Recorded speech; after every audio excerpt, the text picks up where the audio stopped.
let's talk about macros. Let's find out how much you need to eat of what. So there's three main macros, of course.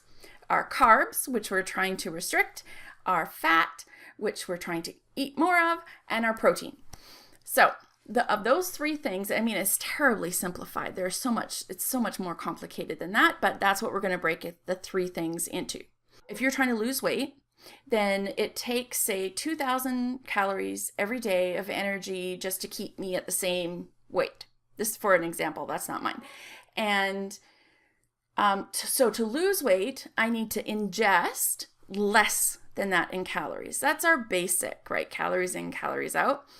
Now, it is so much more complicated than that, and there are hormones involved, and there's health involved. I mean, I could eat less than 2,000 calories a day of Twinkies, but that's not going to help me, and I'm not going to be able to sustain that for long.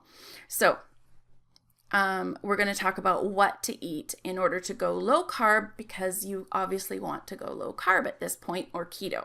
Now, how we're going to do this is I'm going to use my favorite book by Dr. Finney and Dr. Volek, and they have a chart here. This is a chart if you're trying to lose weight. So this person starts here at about 2,400 calories that they need a day to maintain their weight. She's going to eat this many calories and still burn here, so thus we have the weight loss, right? We're going to use fat plus that we eat, plus the fat on our bodies to burn. And in order to switch to a fat burning machine, we have to get rid of carbs. Carbs are basically glucose, and glucose is what our cell uses for energy. So if you want your body to switch to using something else, you can't keep giving it the easy stuff. You have to force it to go look somewhere else for its fuel. So we're going to stop the carbs mostly, and except for the stuff that we need, and we're going to tell it to go look for fat. So carbs is the first one we have to restrict. See this little white line? That?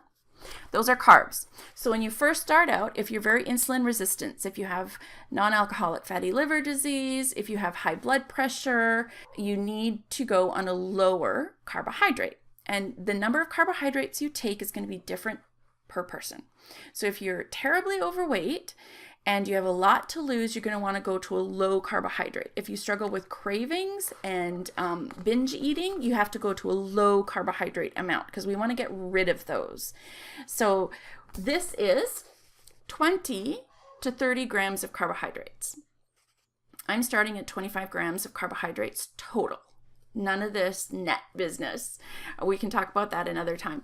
But this is the amount of carbs. So let's say we got that one macro out of the way, 25 grams of carbs. And you could go up to 50. But what they say here is almost everybody, unless you're like a super athlete, has to stay below 50 if you want to maintain or start ketosis. Protein stays the same.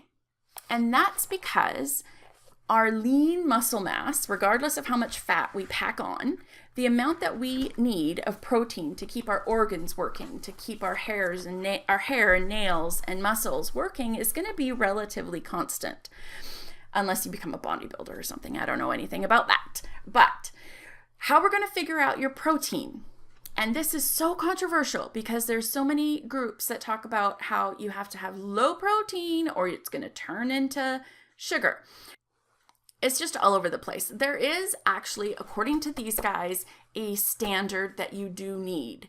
You take your lean muscle mass, and I'll teach you how to find that. You take your lean muscle mass. That's the stuff that we have regardless of all the fat we pack on.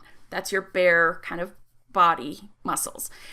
That, and you need up to 1 gram of protein per pound. So we need the pounds of our lean muscle mass, and then we need to multiply that by up to 1 gram per pound. Okay? Now, the multiplier is if you exercise every day, 1 gram. If you're sedentary, like I am, at a desk all day, it's 0.7. So you go 0.7 to 1.0. Find somewhere in there. That's your multiplier. Now, how do we find how many pounds we are of just the lean muscle mass?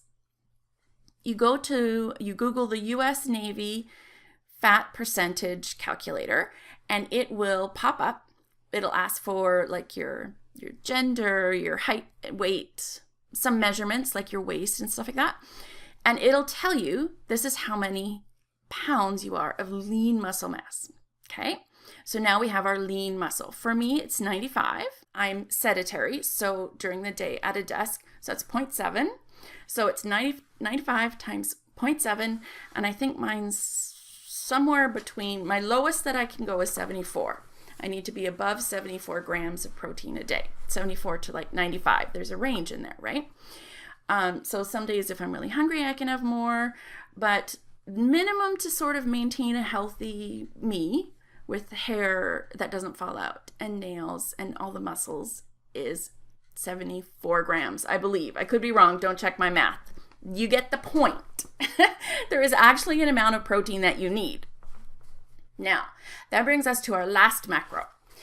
This is where this is so interesting because people have been saying it's a high-fat diet, so you have to eat all the fat. You have to put it in your coffee. You have to eat fat bombs. How on earth am I going to get this much fat into my diet?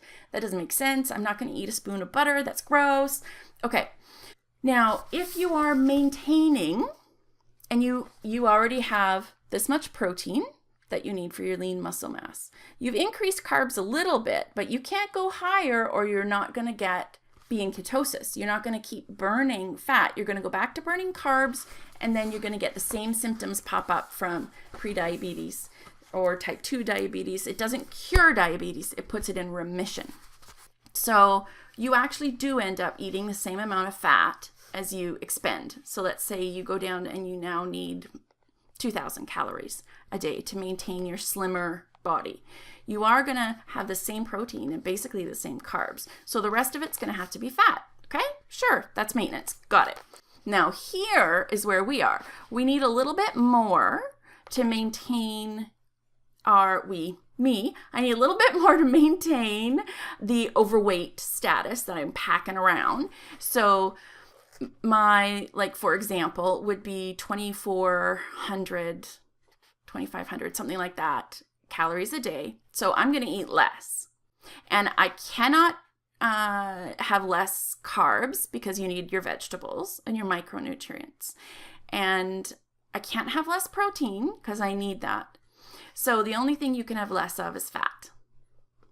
It's all quite common sense.